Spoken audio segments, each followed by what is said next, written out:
Morning children. आज हम आपको चैप्टर 12 पढ़ाने जा रहे हैं।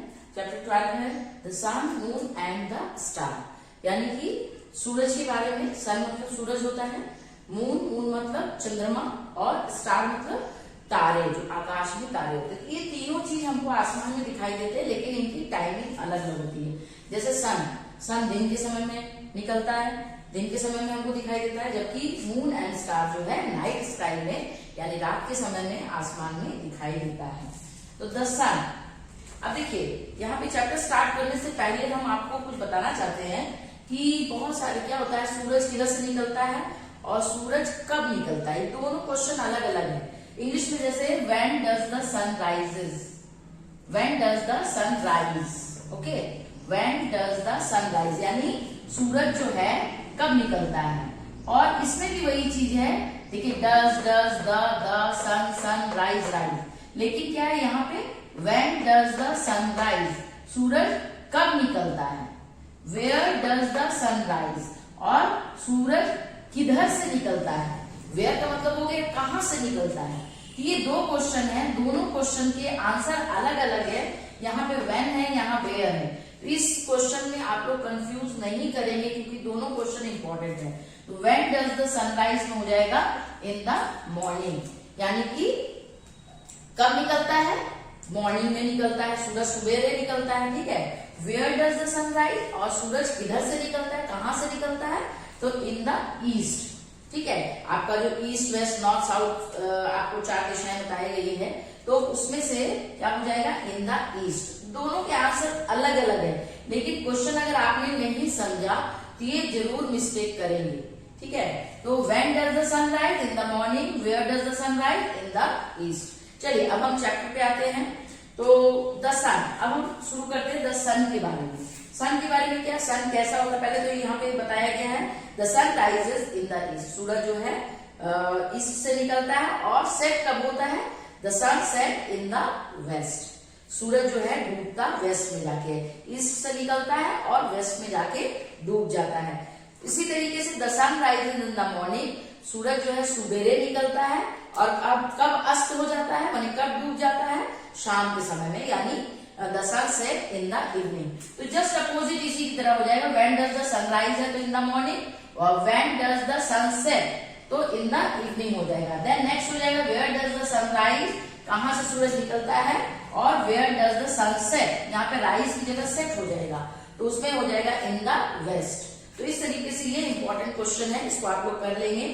देन नेक्स्ट है we see the moon only in the day, we see the sun only in the day. तो सन को हम लोग कब देखते हैं, दिन के समय में देखते हैं। The sun is a huge ball of fire, तो huge ball of fire, sun कैसा चीज है, एक बड़ा सा गोल सा आग का गोला है।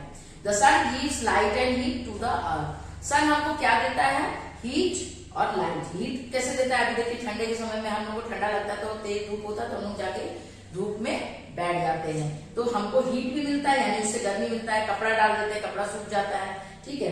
तो इस तरीके से हमको उससे हीट भी मिलता है और लाइट भी मिलता है। सूरज निकलने के बाद देखिए बत्ती जलाने की जरूरत नहीं पड़ता है, सब जगह रोशनी हो जाता है।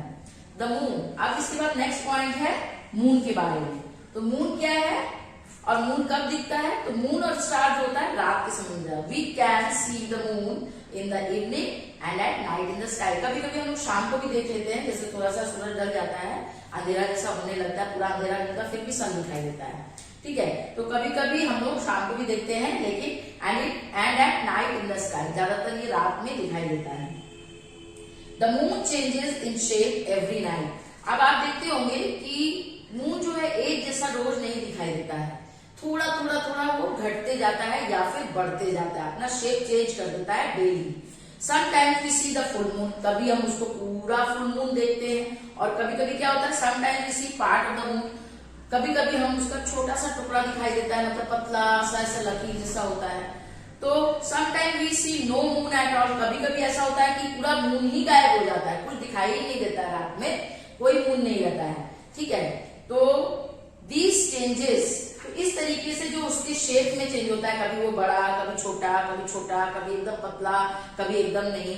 तो ये जो स्टेजेस होते हैं, ये बार बार जो चेंजिंग होता है, इसको हम फेजेस ऑफ द मून कहते थे, ठीक है। इसको हम कहते हैं phases of the moon changes its shape in every night, जो ये रात में बार बार चेंजिंग करता है शेप को, इसको हम फेजेस ऑफ द मून कहते हैं। The full moon looks a white round ball, जो ये पूरा चांद जब निकलता है, जब फुल मून होता है तो वो कैसा दिखता है, एक सफेद रंग का गोल गेंद की तरह दिखाई देता है। We see the full moon once in every 14 days, और ये फुल मून होने के बाद या तो घटने लगता है, ठीक है, जब फुल मून आपको दिखाई देता है उसके बाद वो धीरे धीरे धीरे घटता है और फिर एकदम से खत्म हो जाता है, फिर वो धीरे धीरे धीरे धीरे धीरे बढ़ता है, ठीक है, और बढ़ते बढ़ते फुल मून हो जाता है। तो ये इसका जो शेप बार बार बदलता और घटता बढ़ता है, ये 14 दिन में होता है, 14 डेज इसमें लगते हैं, ठीक है। मैंने मान लीजिए पूरा चांद है, ठीक है, उसके 14 दिन के बाद आप देखेंगे कोई भी चांद दिखाई नहीं देता, फिर उसके बाद थोड़ा थोड़ा थोड़ा दिखाई देता है और फिर 14 दिन लगता है उसको पूरा फुल मून होने में। तो इस तरीके से एक महीने में पूर्णिमा एक ही दिन आती है जिस दिन फुल मून होता है।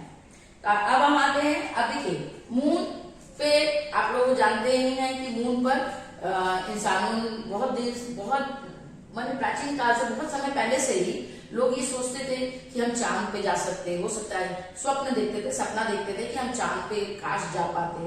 तो धीरे धीरे उसको क्या हुआ, उस स्वप्न को लोगों ने अपनी खोज के द्वारा हकीकत में बदला, और सबसे पहला इंसान जो चांद पे गया उसका क्या नाम था, the first person landed on the moon, तो वो सबसे पहला इंसान था नील आर्मस्ट्रॉन्ग, ठीक है। तो people have been born to the moon. The first person to land on the moon was Neil Armstrong. This is very important for examination कि सबसे पहला पर्सन कौन था, तो वो नील आर्मस्ट्रॉन्ग था। ओके, आज के लिए इतना ही काफी है। Thank you.